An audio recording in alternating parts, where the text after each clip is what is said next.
બનાસકાંઠા જિલ્લાના ડીસા તાલુકાના જૂના ડીસા ગામની આંગણવાડી ખાતે પોષણ સંગમ કાર્યક્રમનું આયોજન કરાયું હતું।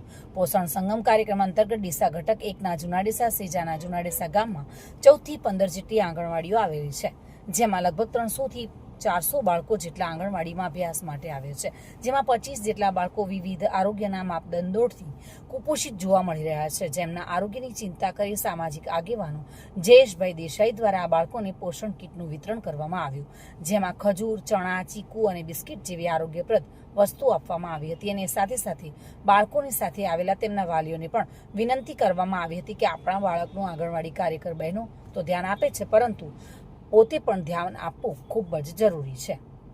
નમસ્કાર, આંગણવાડી કાર્યકર ખાડીડિયા પાયલબેન એચ સેજો જૂના ડીસા કટક ડીસા 1 દ્વારા આજે પોષણ સંગમ કાર્યક્રમ અંતર્ગત અમારા ડીસા 1ના સીડીપીઓ મેડમ શ્રી ચેતનાબેન ગઢવીના માર્ગદર્શન હેઠળ અમે આજે પોષણ સંગમ કાર્યક્રમ અંતર્ગત સેમ મેમનો કાર્યક્રમ રાખેલો। આ કાર્યક્રમ અંતર્ગત અમારે બાળકોને પોષણ કીટ આપવાની હતી, ત્યારે અમારા જે જૂના ડીસાના એક જાગૃત નાગરિક એવા જયેશભાઈ દેસાઈ એ અમારા બાળકો પ્રત્યે ધ્યાન દોર્યું અને 25 કીટ અમને દાનમાં આપેલી છે। સાહેબશ્રીનો ખૂબ ખૂબ આભાર।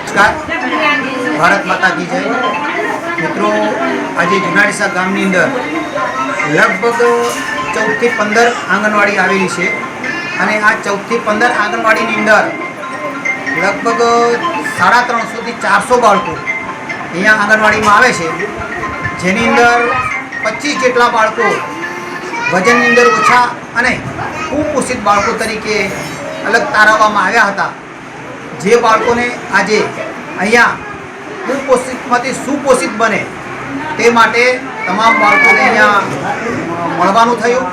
સાથે સાથે એમને એક કીટ પણ આપવામાં આવી કે જેની અંદર ચીકુ, પછી ખજૂર, ચણા અને બિસ્કિટનું પણ અહીંયા વિતરણ કરવામાં આવ્યું અને અહીંયા આવેલા તેમના વાલીઓ એટલે કે તેમના માતા પિતાને પણ એક અમે સંદેશો આપ્યો કે આંગણવાડીની અંદર તો આપણા બાળકો 4 થી 5 કલાક આવે છે, પણ બાકીના 20 કલાક આપણા બાળકો આપણી પાસે રહે છે, તો આપ પણ આપણા બાળકોનું પૂરતું ધ્યાન આપો। વિપુલ મંડોરા સાથે bureau report, today Gujarati news.